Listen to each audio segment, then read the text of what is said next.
Good morning, Mike. Kind of a two-parter. How important is it not to look at the last two games in Nashville against the Jaguars and maybe big wins, particularly last year with the 28 points, I think, in the fourth quarter or third quarter, and not get overconfident that, well, we've beaten them here before and try to build on that? I don't think we ever try to do that, Teresa. I think we always just try to focus on, the challenge that's ahead of us, and understand this is a good football team that is young. It's a fast team. The receivers are big. They all got involved last week. The quarterback's accurate. He's decisive. Seems to rally that football team. And then obviously defensively, they've got a lot of great young players that are transitioning in there into their scheme. So it's going to be a huge challenge. And then secondly, for your team to try to build some momentum and stay above 500 at this point, how important is it to do that in your home opener? Yeah, I mean, I think that always, when you're doing things well, you want to try to enhance them and continue and build that, momentum that builds throughout the week of carrying over. We got to fix some things that maybe weren't done right or how we want them from Monday, and then we got to eliminate the things that are going to get us beat and hopefully get them turned around here for Sunday. Teron? Yeah, Coach, with Dennis Kelly, I didn't get to ask you about him. What's your overall take on how he did for the first time as the established starter at right tackle? Dennis competes, and he's got a good understanding of what we're trying to get done. I'd say no different than most every other player that we have. There's a lot of really good plays, some plays we'd like to have back, and but he competes, and again, we're grateful that Dennis is here with us. And what are your thoughts on the Jaguars' young pass rushers and Josh Allen and Chase on the other side? Yeah, I mean, that's always something that they've always had. Allen is a disruptive player with good skill set, good speed, really good length. We've always had trouble with him from his rookie year, and he'll be a challenge Sunday. Obviously, Chason is a player that we looked at in the draft and studied, and I think he'll just continue to get better the more he plays. Taven Bryan is a disruptive player inside. Smoot plays in there for him and is in there on some passing downs, and that's again we're gonna have to prepare today and keep building throughout the week. Jim? Mike, how do you handle the practice week when you want to get better, make corrections, but also maybe you've got to work some recovery in there as well? And how are you physically after offense played 80 snaps?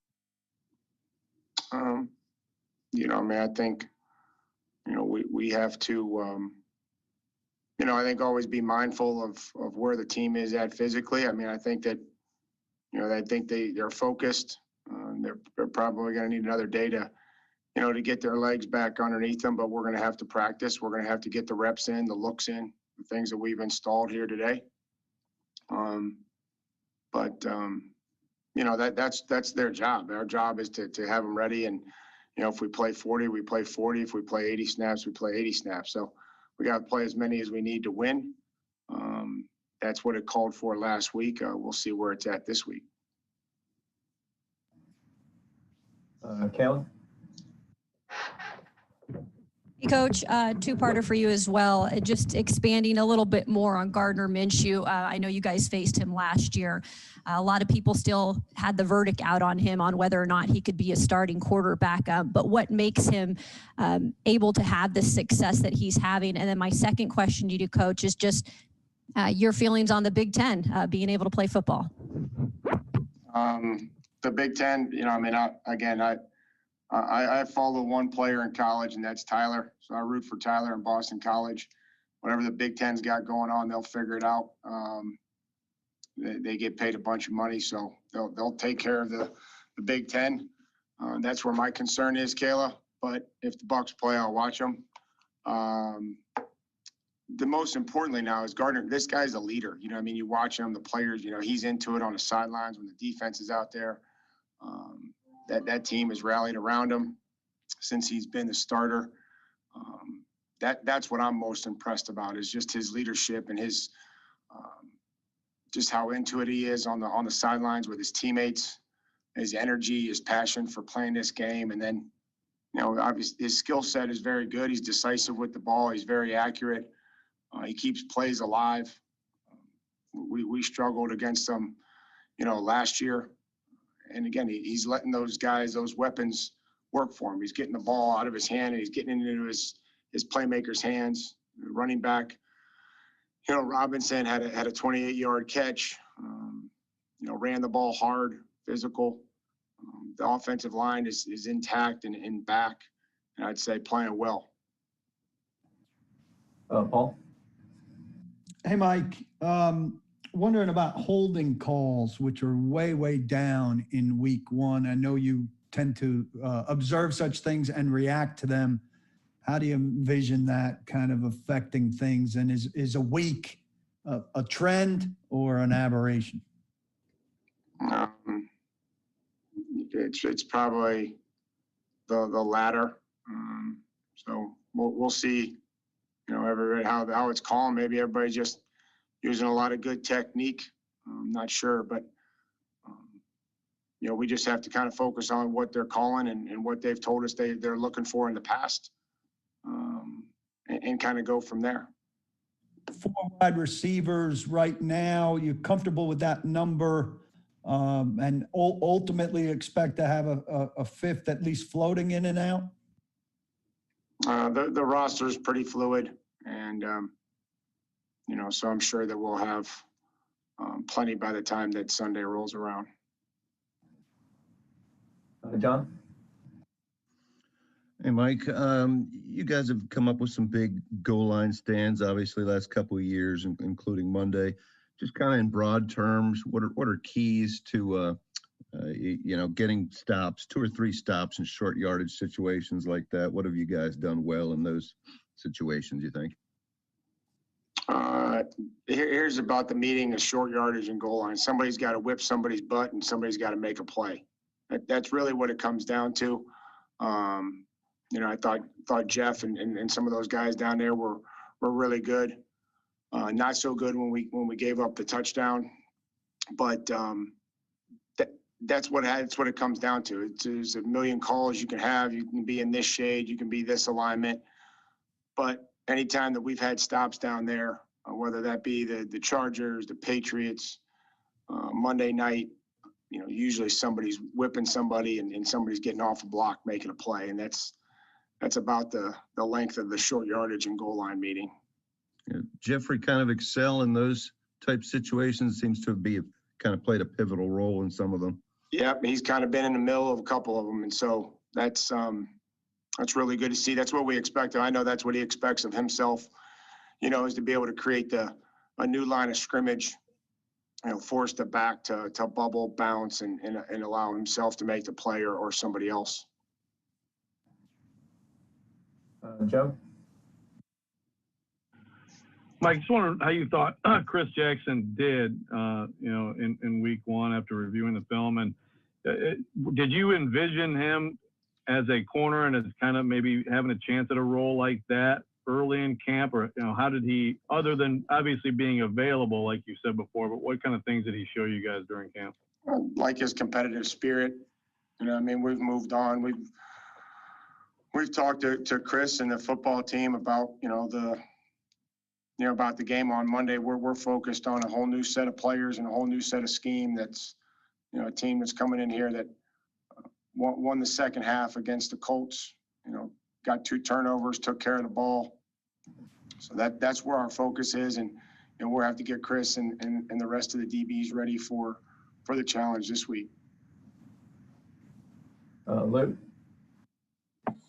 Mike, we hear so much talk in the NFL about the need to have consistency, not just as a team, but individual players being consistent in their approach. I was just wondering, through your playing and coaching career, what does it take to become a consistent player who gives the same performance week in and week out? Yeah, I think that's, that's something that you're always striving for. That you can prove to the team that this is what you're going to be each and every day. Because when you do that, then people come to expect that of you, and then they can plan accordingly, as opposed to one day being, maybe being here early or getting extra work in or extra meetings, and then the next day you're not, or having a performance on the field that's inconsistent. It's hard to rely on those types of people throughout the course of the year. You just never know what you're going to get, whether that's at an elite level or a very good level, or even just a good level. I think there's going to be all different types of players and people throughout that. I think that getting into a winning, positive routine is probably something that's pretty critical to beginning to build a consistency. Is that you're doing the same things every day. You prepare a certain way. You work out. You treat. You meet. How you watch film. I think a lot of that begins with just having a routine that's proven to work. And you mentioned the influx of youth on this Jacksonville defense, a lot of different starters than y'all have seen these last 2 years. What did they do so well on Sunday to make life so difficult for Rivers? They challenged the receivers. Henderson had a really good day. I thought Jack flew around. Jones was very, very active. Obviously up front, Allen was providing pressure. It's just the speed. It's a fast defense. Terry?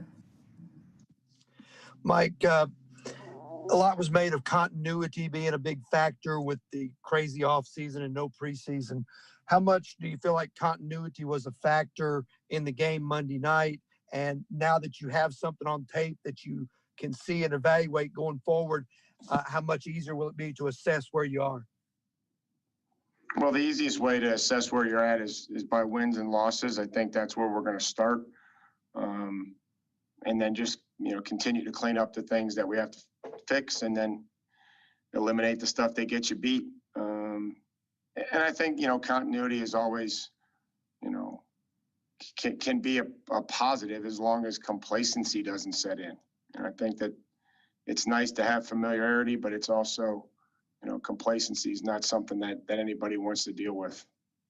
And then in regards to Ryan and his leadership, how much comfort level do you think the players now have with him, seeing the way he executed in that 2-minute drive?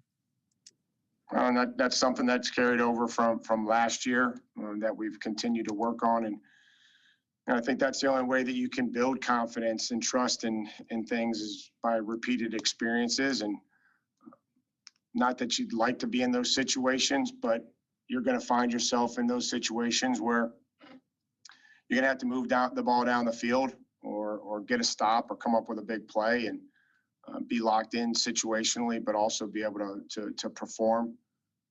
I felt like the entire team did that.